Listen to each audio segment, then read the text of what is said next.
up, guys? I'm Garrett. And I'm Keith. And today we're reviewing Who Moved My Cheese by Spencer Johnson. So, quick rundown of this book. This whole entire book is a metaphor. The maze that they're running through, metaphor for life. The cheese that they're in search of and lose and then find again, metaphor for what we want in life. Your job, love, relationships, money, health, that type of thing. This book is basically one gigantic metaphor. Yeah, it's a That's nice, all the quick, book is. easy read, but it is one big metaphor. So the basic premises of it is move with the cheese. Again, cheese is going to be your love, your job, your health, your all that types of stuff.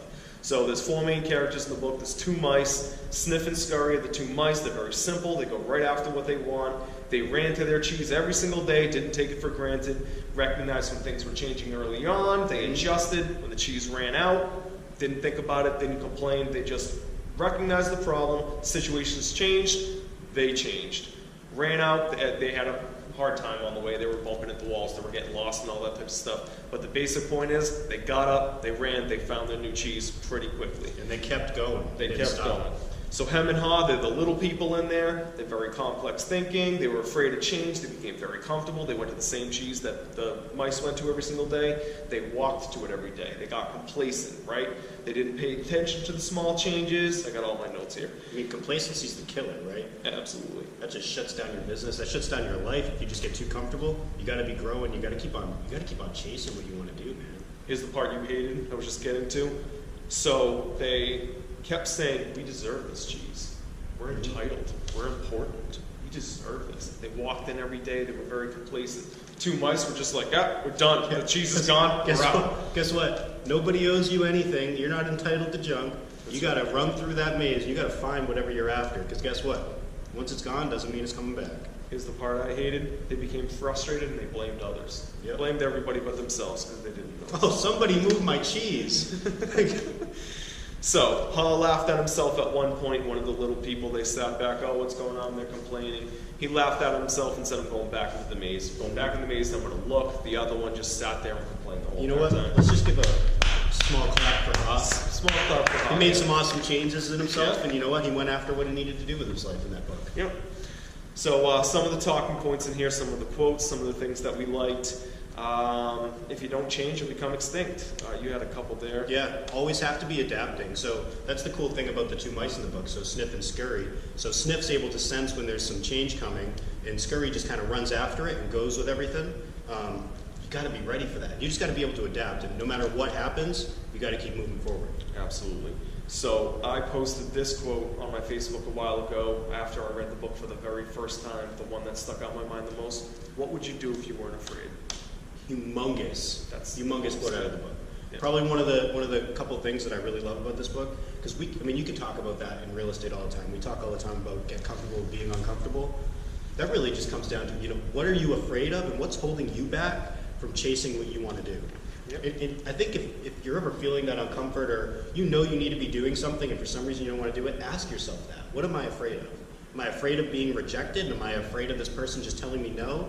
Am I afraid that I'm going to fail? Am I afraid that I'm going to succeed? Because all of those things are possible. What are you afraid of, and why are you not doing what you need to do? Big in business, but also in life, think a little bit bigger. What would you do if you weren't afraid? Take a job. You would quit a job. You would get married, get divorced. Maybe go travel Europe for a year. I don't know. Yeah, absolutely. What would you do? Yeah. So they talk about a lot of things as they were going through the maze, as he was going through the maze. A lot of these things have to do with that. Take 2 steps forward, take 1 step back. Change doesn't happen all at once. Mm-hmm. One thing, smell the cheese often so you know when it's getting old. That was a big thing. A lot of us sit around and we stick in a situation we probably shouldn't be in, whether it's work-related, whatever it is. Something's holding you back. We even talked about health a little bit earlier tonight. What's holding you back from just doing it, right? Yeah, you got to sense when there's something not working. Because at one part in the book, the cheese is gone, right? They've exhausted all the cheese in the area, and they just start coming in early every day and just digging and digging and digging, thinking maybe somebody left it in the walls. And they start searching for it, and they're just digging all day, and they're just digging themselves further into a hole. Yep. You just got to be ready to understand when that cheese is going to be gone and what you need to do to adapt to get to that next step and find your new cheese. Yep. So one of them we talked about in several other book reviews. Nobody succeeds alone. You always need somebody there. The fear of going at it alone held them back a lot. Yeah, and that's a tough one. So, I mean, even getting into our business, when I came into the real estate business, I didn't have any other friends that were in this business, right? That's something like for me going self-employed. Yeah. But for me going self-employed, coming into this, we still go at it alone. I mean, there's a lot of lonely nights when you're in this business where you're grinding phones by yourself all day, every day. You're going to have to deal with that rejection alone. You have to get over that fear, because I'll tell you what's on the other side is 10 times better. Absolutely. So I love this one. When you move beyond fear, you feel free. Yep. So when you're stuck in that fear, just everything you just said, you're stuck in fear. It paralyzes you. It keeps you from making bad decisions. It keeps you waiting for the old cheese to come back when it's not coming back. You're always sitting there waiting for the relationship to get better, waiting for the person to come back, waiting for somebody to help you quit your job, waiting for somebody to help you start that business or take things to the next level, and you're just not. So once you move past it, it's a freeing experience. Seriously, the quicker, you're breaking that chain, man. The next one, the quicker you let go of old cheese, the quicker you find new cheese. Yeah. It goes back to everything we said throughout this book. You got to just know when to cut your losses and move on and go forward. Because it's all about finding new cheese, man. You got to move on from the old to get to the new. What made Ha happy was not being run by his fear anymore. That's the freedom. That's the freeing experience right there. Yeah. So what you're afraid of is worse in your head than it actually is. We already talked about that one, you and I, before we started doing this video. What you're afraid of is worse in your head than it actually is. That's the fear that paralyzes you. Break through it, right. Be free. What is it, 99% of the things you're afraid that are going to happen, none of them they just don't. They just don't. Yeah, they just don't. Most fears are irrational. One of the things we're going to talk about. Old beliefs don't lead to new cheese. Definition of insanity: doing the same thing over and over again, expecting different results. Not very good, right? What else you got? So one part that I thought was pretty cool is Haas going back through the maze to find the new cheese. He finds little bits of cheese throughout the path, which gives him some more strength and confidence on the way.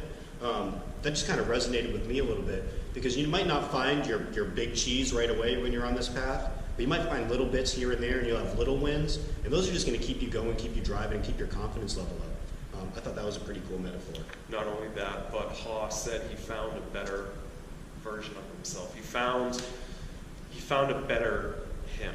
Yeah. That was big. I forget how they word it. He found a better part of himself in the maze. So that's a really big deal. It's his journey, not the destination. Right. And I think that comes a lot of realtors, especially you guys tuning in, we're really into self-development, because as you're going on that journey through owning your own business and running your own business, there's a lot of self-growth that has to happen. Yep. And you just start to fall in love with yourself even more as you go through that process. I think it's a wonderful thing. Yep. So at the end of the book, once Ha found the new cheese, he was prepared. He ran out and he kept the shoes around his neck again, just like the two mice did. So if he needed to pick up and screw, he could. Right. But not only that, he went out, he said after he was done eating for the day, he would go out to the maze and just kind of check it out. I mean, what do? We do that in the market all the time. We're always kind of looking for trends. Where are we going? What's working? What's not? Scope it out, see what's going on. Scoping it out and seeing what's going on. So in real estate, I always look at it as, just take any example of what we hold on to for too long. You and I were talking about people buying leads, right? So you might buy leads from, say, buyer leads from a certain source. You're gonna kill it for a while. What happens when they dry up? Right. People month after month after month keep writing those checks to get leads, and they're just going down a hole, basically digging into a hole and not getting anywhere. At what point do you say, this isn't working anymore, I'm abandoning? Some people get business from certain places and it dries up. Yep. You gotta know when to cut and run and go out of it. You gotta be prepared for that to happen too. So you gotta go back into that maze, and you now need to prospect, or you need to go knock on doors, or you need to go to networking events, or you even just need to ask your friends and family for referrals. You got to do that stuff. How much has this business changed in 5 years, let alone 10 years? It's changing every day. It's changing all the time. Look at technology. Look at all the new things that are being thrown in consumers' faces and our faces. What are they trying to sell us every single day? This industry changes constantly. Stay ahead of it. Go out in the maze, recognize what you put. I just realized we didn't talk about it. Ha said he visualized in his head the end goal. He visualized himself going back in the maze. He visualized all the new cheese he could find if he did that. Yep. And it's kind of like we talk about a lot. I don't know, a lot of you guys in real estate out there having, say, a vision board, a dream board, something to shoot towards. And if you can be making those calls, if you can be making those connections while having the prize in mind, I I mean, Even on a it's daily big level, deal. I mean, you ask any of the great salespeople, they sit outside in their car before an appointment and they envision having a great appointment. Or they envision the client signing the paperwork and signing the contract. Visualization is huge. Yeah. Well, one other part I want to cover, because I think this was kind of a big bang for me and something that just resonates with me a bit. So at one part in the book, Pa goes back to see his friend Hem, who never left the first cheese area. And he goes to Hem and he says, "Hey, I found new cheese. Would you like some? Come with me. We can go have this new cheese." And Hem doesn't want the new cheese. He wants to sit there and he feels like he wants to be complacent. He's comfortable where he is, even though he doesn't have any cheese and he knows he's in a horrible spot. He doesn't want to go with his friend and find this new cheese and go on this adventure. So Ha leaves him and goes back to the cheese because he's got to move on with his life. That was kind of a big thing for me. We talk about all the time, you're the average of the 5 people you spend your time with. And I mean, there's going to be people along this road to success that they're just not going to want to come with you. And they might not want you to go there. They might start pulling you back down, and you got to know when to cut that out and just move forward with yourself. Some advice we talk about all the time, you're not really bringing them up. They're just bringing you down. The little bit of a difference you're going to make in their life. Don't get me wrong, if you can make a difference in the world, you can make a difference for a person, you do it, but when you recognize that they are just being a Hem, Right. That's And they're just not going to change. And that's okay. That's okay. Everyone's able to do whatever they want to do with their life. You just have to understand that you're not going to be the one to change them. So that was kind of a big thing for me out of this book. So for me, my biggest bang, what I take away every time I think about this book, get over the shit that is holding me back, stop complaining, and just go and fix it. Just move on. Just do it. That every time I think about it, I always think about the quote, what would you do if you weren't afraid? But when I just think about this book, it's like, get over the shit holding you back, stop complaining, move on. Be like scurry, be like Snip and Scurry, man. Understand what's coming and move on from it. All right, so what are you rating this book? So I'm going to give this book a 4 out of 5. I think the content's great. I think it flows great. It's super short. You can read this thing in like an hour.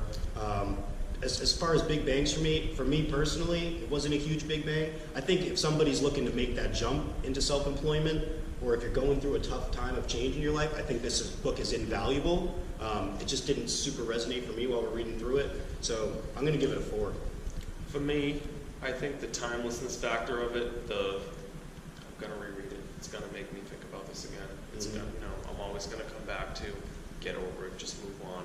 And this is a good, again, it's not a long read, something like that. Yeah, it's quick. So I give it a 4.4. So in total, I'm going to give it a 4.2.